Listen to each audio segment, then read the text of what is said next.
Қайрат пен Реал футбол клубының арасындағы матчқа билет туралы. Сіз кейін сторис салдыңыз, ол пранк, досым сұраған еді билетті сатып берші деп. Жалпы ол хайп болды ма, не болды? Бір шетінен хайп болды. Енді ол кезде билетті кім көрінгенін барлығы салып кетті ғой енді.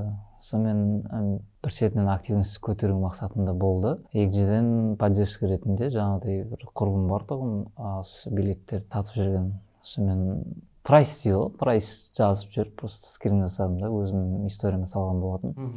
Бірақ енді ойбай анадан билет сатып ақша істеймін деген ондай ой жоқ қой. Тек сол өзім историяма салған болатын. Сөйтсем ертесі күні Нұрлан Сынақтың бабасы 500 мың билет сатып отыр екен, ойбай ода 50 билет қаяқтан жүр деген уже кетті ана жерде. TikTok болсын, жаңалықтардан болсын. Мен айтамын да, өйтіп шыққан жаңалықтардан достоверный информация болу керек қой деймін да. Мен кім біреу алды ма деймін да, менен билет осы уақытқа дейін мысалға.